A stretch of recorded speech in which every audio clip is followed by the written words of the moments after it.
This is the third and final tutorial for Unit 2's initials activity. By the end of this video, you should be able to program basic robot code following your plan from the previous two steps. Just to remind you, our workflow includes sketching, pseudocode, programming, and troubleshooting. In this video, we'll look at the last part of the programming process, where we actually go into the coding environment, write the code for your robot, and then test it and troubleshoot it. So let's take a look. Um, let's take a look at the pseudocode that we did. All right, this was the pseudocode that I provided for the letter P. And just as a quick refresher, pseudocode is a way of writing out a detailed list of steps that are precise and measurable. All right, in a way that somebody who's not a coder, somebody who's not a programmer, somebody who's not a CS major can understand the basic steps that you're going after. So the first step we have here is to drive forward 1600 millimeters. So let's go into the VEX Code environment. Now, the VEX Code environment, and I'm just going to get rid of the code that I had here already from this earlier example, and I can hit reset. Um, the VEX Code environment is linked, and that link is provided in Google Classroom. So if you haven't yet been in here, then know that there's a link provided in Google Classroom and classwork. It should be pretty easy to get to. When you initially get into this environment, the first thing you're going to want to do is select a playground. So if we go up to select playground, you'll see there's a bunch of playgrounds that you have to pay for. And then if you scroll down to the bottom, there's a bunch that are free. We're going to be using a lot of the free ones. The one we want to start with is called Grid Map. So make sure you're on the grid map. All right. If you go to any of the other ones, like the art canvas, it's going to start you off in the middle. The grid map is going to start us off in the lower left-hand corner, which is what we want for this activity. So I'll click on that. And as soon as I do, it opens up my playground. Now the playground can be it can be small, or if you hit expand, you can make it larger. Typically, I don't hit expand until like I want to do a screen grab of it. Okay. A couple things you might also notice about it is that I have the ability to look at my robot from different angles. So right now I'm looking at it from the top down. If I click on this one, I can look at it kind of from behind. All right. And then here I can look at it from the front perspective. So you don't see the robot, it's what the robot is seeing. For this activity, I'm just sticking with the overhead view. All right. On my left-hand side, I have my toolbox. In the toolbox, there's a bunch of different categories of codes that I can drag over. So if I want to scrub through all of them, I can just grab this and I can scroll through all of them. But if I know that I'm going to be working with drivetrain ones, then maybe I want to jump over to the drivetrain. Or if I want to deal with the pen, I want to go straight for the drawing ones. It just makes it easier for me to jump down to that section. And since we're here, why don't we put the pen down?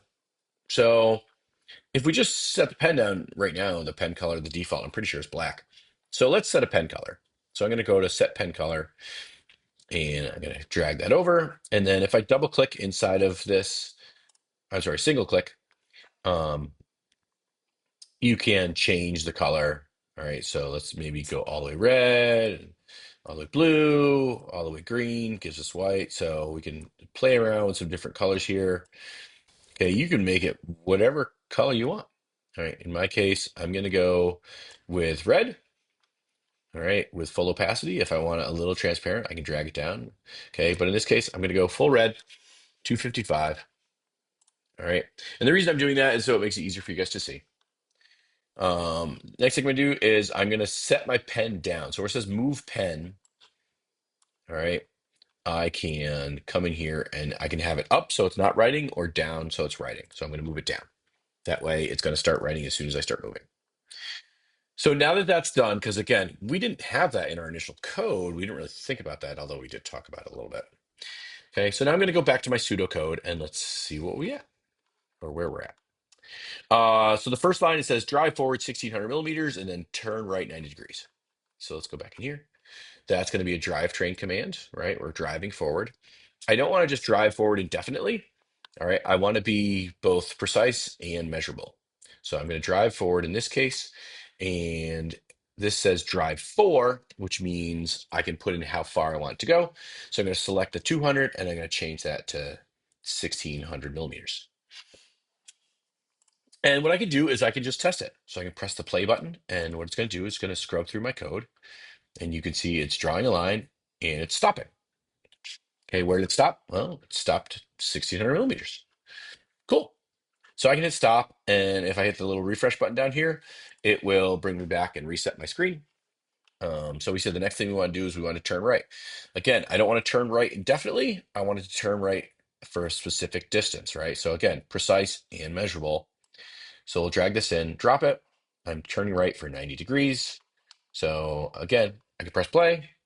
And you could do this where you step through your code one step at a time if you want. It's not a bad way to go. If you do that, oftentimes you might save yourself some headaches. So now that that's done, I can stop there. If I press play again without refreshing the screen, it's going to go through my entire code based off of the way my robot is right now. So if I press play again, it's going to go another 1600 straight forward, but now it's no longer at the start point. Okay, and if I stop it and press it again, some of you might be seeing where this is going.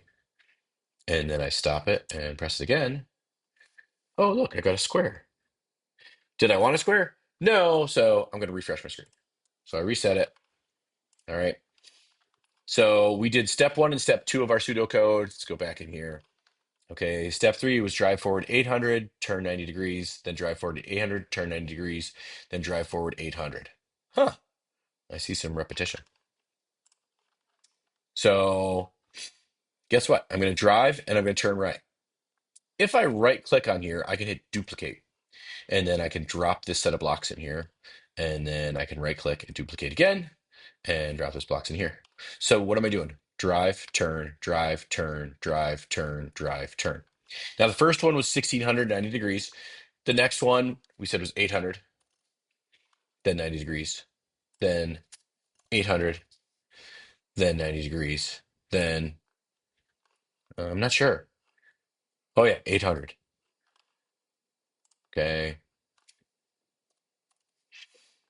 But here, this is where it gets tricky. So this is step 1, 2, 3, 4, 5, 6, 7, 8 of our pseudocode. If we go back in here, step number 8, I've highlighted in red. Why did I highlight it in red? Well, because as I'm writing my code, I'm breaking from my pattern and I'm going to turn left instead of turning right.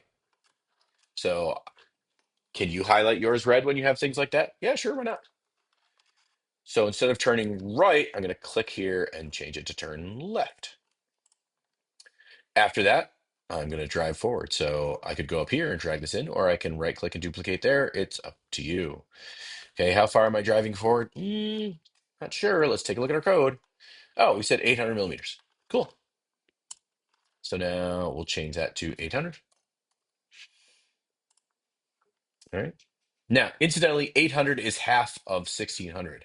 So if I've driven forward 1600 and then I drove over and then back 800, which is half of it, then I still have another 800 to go to get back to the beginning, regardless of how far left or right I go, right? So that's how I know the 800. And I counted the blocks. So now if I press play, you'll see my pen is down.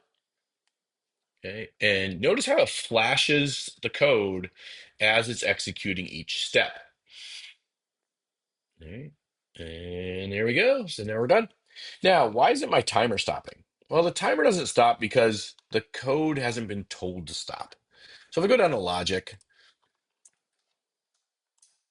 okay, and I go to the very bottom, you can see where it says stop project. So if I put this in here and then we refresh it, what you're going to notice this time is when it gets to that line where it says stop project, it will stop the timer. All right. So if you're curious how long it takes to run your code, make sure at the end you put in stop project. There you go. So that was a 12.3-second letter P. All right. So now the question is, what do I do? I've completed the activity. All right. Now, granted, you're going to have 2 letters. All right. So I'm not giving you everything. All right. So at this point, you're probably going to have code that's going to cause your robot to come over here and do a second initial. But once both initials are done and everything's drawn on the screen, okay, you're going to want to use the snip tool to create screen captures. I can't show you how to do that in this video tutorial because I'm using that same tool to record the video. Okay. However, If you hit the Windows button on your keyboard, okay, and it's going to be over between the Control and the Alt button, you'll see the Windows button. Click on that, and then start typing the word snip. When you get to the snip tool, okay, you'll have some options. You'll choose rectangle, and then you're going to hit the button that says new, and then you'll click and drag a button, or you'll click and drag a box around the part of the screen you want to copy. You'll copy it, and then you can paste it into your documentation. So if we look back at the demo, you'll see I've pasted in two things. I've pasted in the code that I wanted to use, all right, that I've proven out. And then I pasted in a screen capture of the finished trial of my robot, right? So make sure you do those two things. And if you look on the empty page that I provided you, right, you could see, I gave you space for the video, all right, and I gave you space for your programming. Beyond that, the last thing you should consider is in here, you want to go to File and you want to save. When you save, you want to save your project to your laptop or to your Google Drive. All right, you're probably gonna have to save it to your laptop and then move it onto your Google Drive. In the event you need to come back and get to any of this code again, that would be helpful.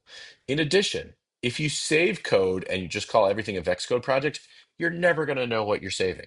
So I would recommend coming up here where it says VEX Code project, clicking on that and giving this a name that's more representative. So this is unit 2, and this is going to be initials.